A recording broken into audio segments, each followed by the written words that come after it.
Hi, everybody. Thanks for joining this little video. Brandon Dragan here, the author of The Wages of Grace.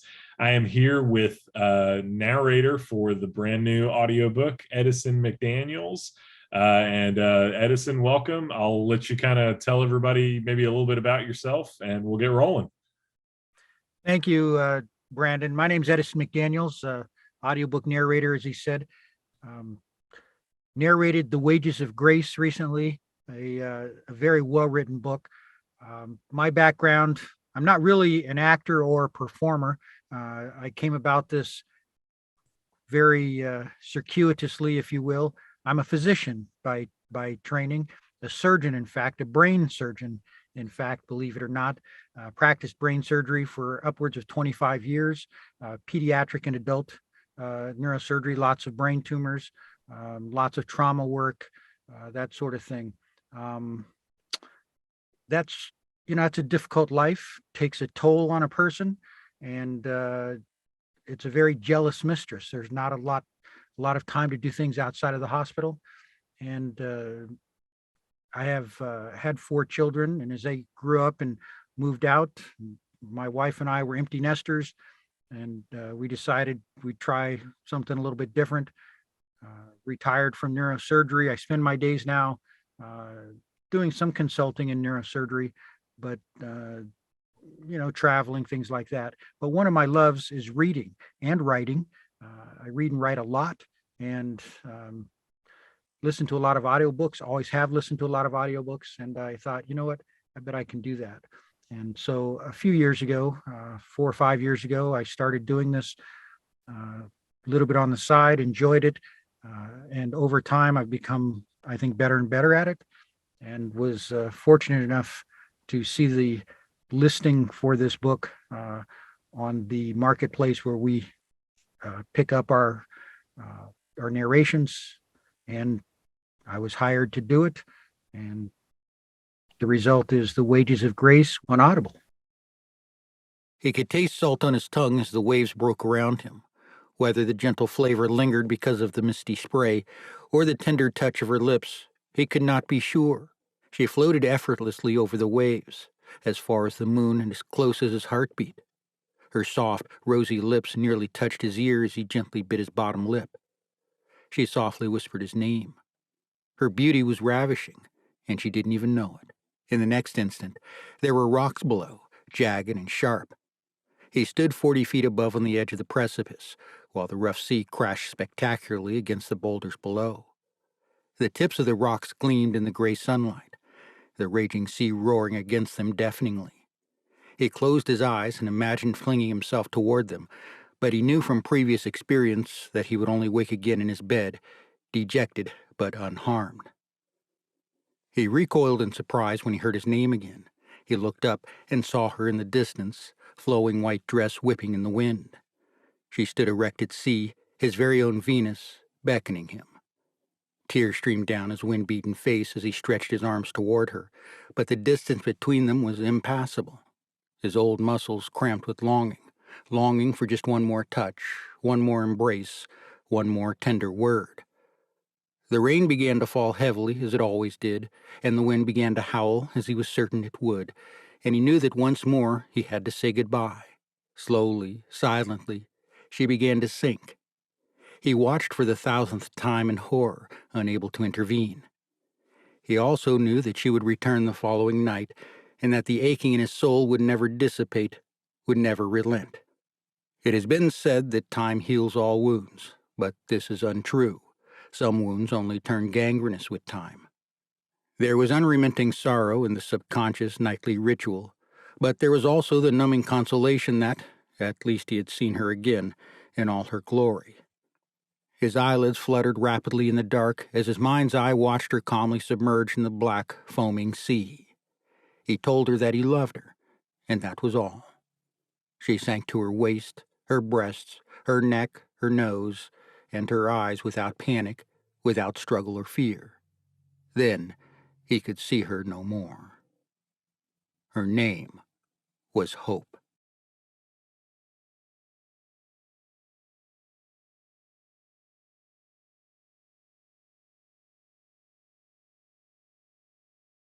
So big congratulations to you. I'll say cheers. I've got a little whiskey on me. Oh, great. I've got not exactly cheers, but it's lemonade actually. Hey, that works. Yeah, Edison, this is actually really the first time we've spoken too, so it is nice to meet you, and thank you for all those years of life-saving and life-changing work.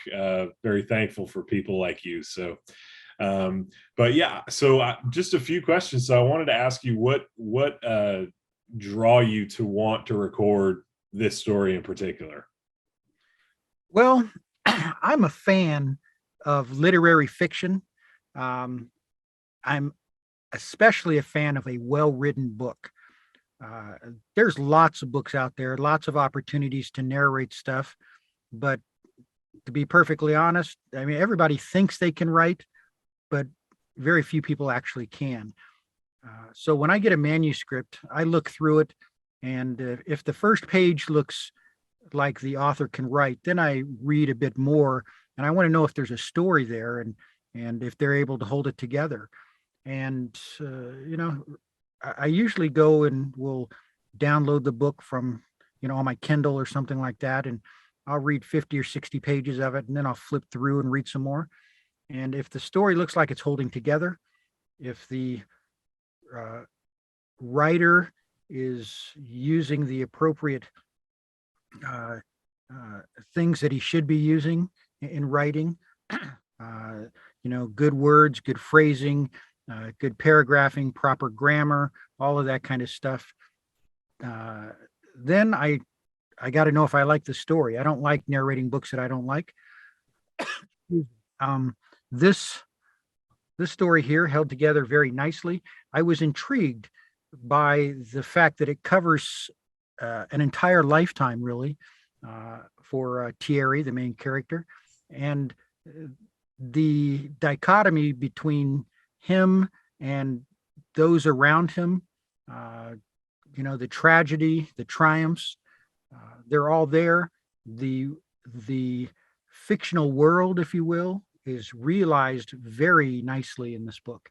Um, it has no false starts. It doesn't ring fake anywhere, and I was just intrigued by it. The more I read of it, the more I liked it, and so I decided, yeah, I'm gonna I'm gonna submit an audition. And I'll be honest, sometimes I will submit an audition, and then I'll get the book, and in the interval, I've decided, you know what, this isn't something I'm going to do. And we turn down auditions in that situation all the time. Sure. But this was too good to pass up. Well, I mean, thank you. I am glad that it did draw your interest, and that you did submit that audition.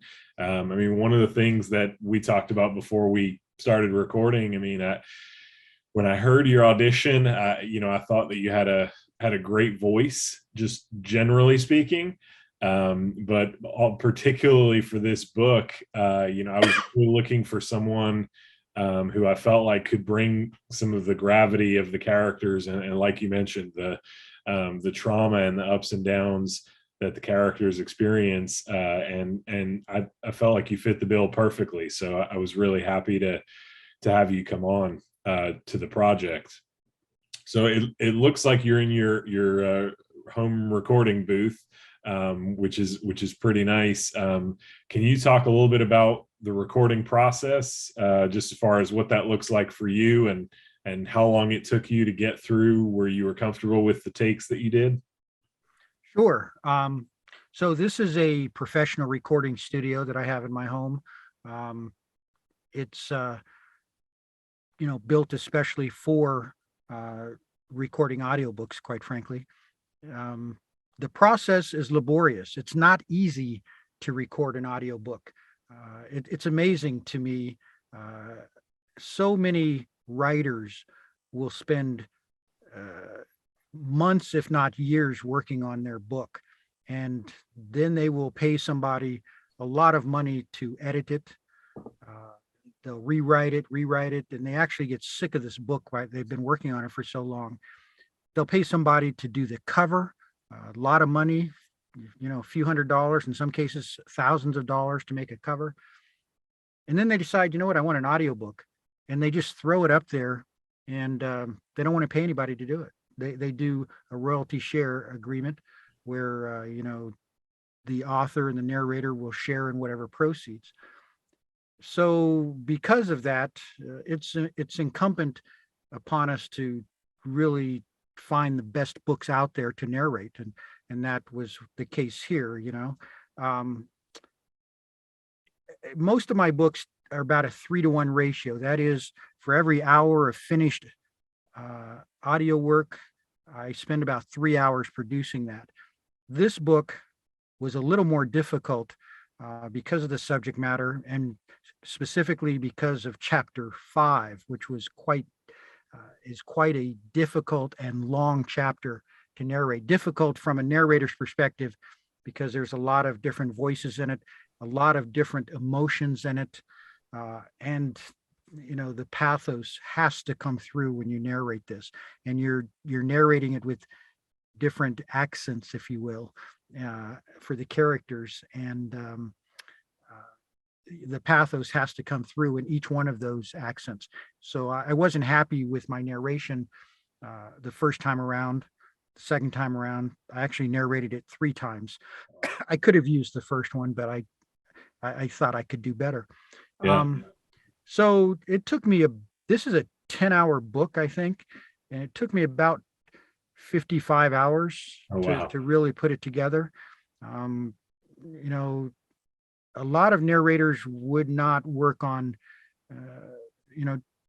well, let me just say that I don't do this for the money. I do it as a labor of love. I enjoy what I do, and I strive to make it the best book that I can. I strive to improve my own narrations with every additional book. And it's a challenge. This book was a challenge. That's another thing that I liked about it, and another reason I chose it. Literary fiction, you've got these fantasy books, and you got elves and wizards and warlocks and all this kind of stuff, and you got to come up with all these voices for that. That's not my forte. I think that a lot of people can do that, and they do it well. They certainly do it better than I do. I'm a much quieter person. So the books I narrate are literary fiction, where the drama and the pathos and whatnot has to shine through. And I also do a fair amount of ghost stories for the same reason. But in the process of narrating this, you read the book, you figure out who's the main character, what's the main voice, the main ambiance, the main tone that you want to project, and then you look for other characters around him that are interacting. And there, in a book like this, there's a central character. Then there's a couple of characters that are supportive characters, if you will, and you have to have good voices for them. But I don't use really distinctive voices. I just very subtle tone shifts and whatnot. And as they get older in the book, you try to make them sound a little younger in the beginning, a little older in the end. And all the time, all the while, you want their triumphs, their tragedies, their emotion to shine through as you're doing this. And of course, the female voices can be somewhat challenging for a man. Yeah. There's a 18 or 19-year-old girl who who appears a few times in this book, and I hope I did her justice. That's a little bit challenging, but the most challenging thing was the German accents, and trying not to sound corny. Yeah. Well, and I certainly appreciate that, and I can tell you that was certainly not anything that I considered we having to have somebody actually read this out loud when I wrote it. So, you are right. There are several very distinct accents in that one chapter alone. But if you're writing a book as a writer, when you're at your best, the book is talking to you. It's not your story. Oh, The story, absolutely. writing a book is like, um, it's like digging out a fossil, Yeah. and you're poking at it, and you want to, remove the soil around it and whatnot and the dirt, and you want to get that fossil out of there with, as intact as possible. Yeah. And so you're uncovering it, and Yeah. it And just so sometimes, happens this story has those characters in it, and yeah. And that's sometimes the fossil ends up looking very different once you've dug it out than it oh, did when you started what you thought you would uncover. no Uh, question, no so question.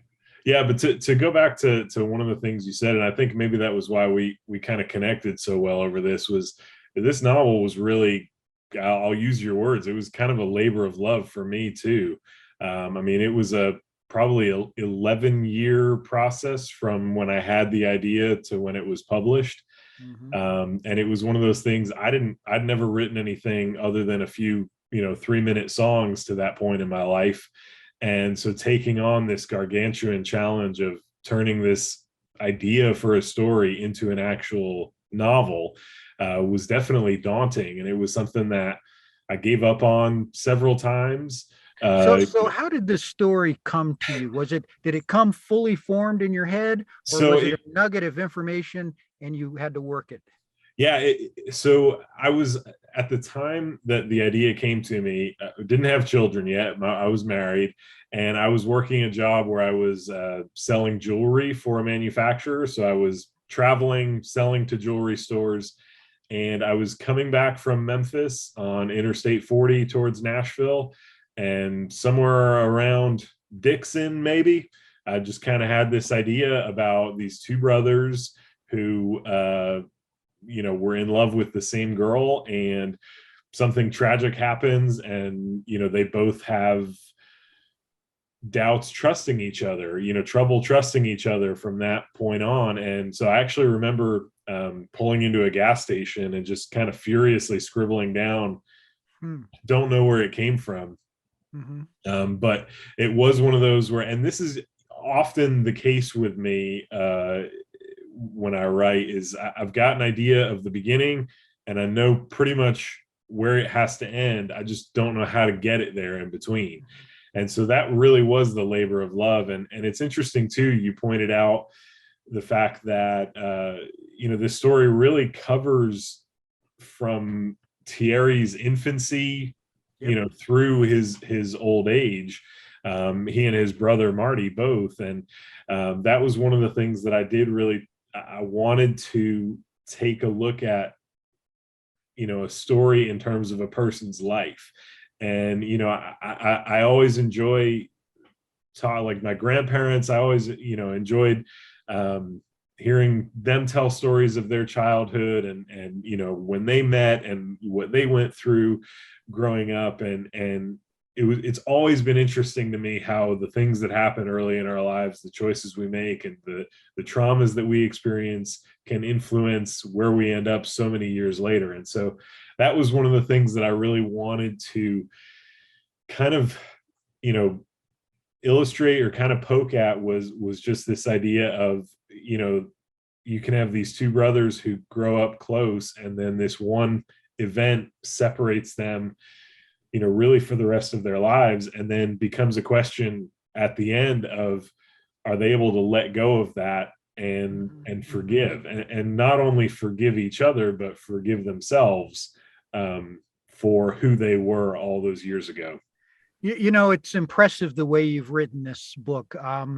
11 years is a long time. You must have learned a lot about writing if you didn't have a lot of experience in the beginning, because one of the problems with writers is that they tend to overwrite, or they put the wrong stuff in. When you write a novel, a meaningful novel, every word has to count. Every scene that you show has to serve a purpose. Yeah. And in this particular novel, I don't think there was a single scene in there that didn't serve a purpose. If you mentioned something in one scene, it was going to be meaningful somewhere else in the book, and Yeah. it really is. and the following Thierry's life, you have so many points where you can pick and choose what you want to illustrate, but the points that you illustrated, the scenes that you illustrated, were spot on, the ones that made the book. And I heard you say that your idea was that the two brothers who were in love with the same girl. I didn't get that impression. I got the impression that Thierry was very much in love with Hope, but his brother, it was more of a moment of passion. And you know he just seemed to kind of go through life taking rather than giving. Yeah. And he made a mistake, and that mistake cost him dearly, but he didn't want to admit it. Yeah. And his brother was such, Thierry's such a man that he had a lot of honor about him, and he loved his brother, but he didn't want to falsely accuse him, and he always had in the back of his mind, something happened here that wasn't right, and I think I know what it is.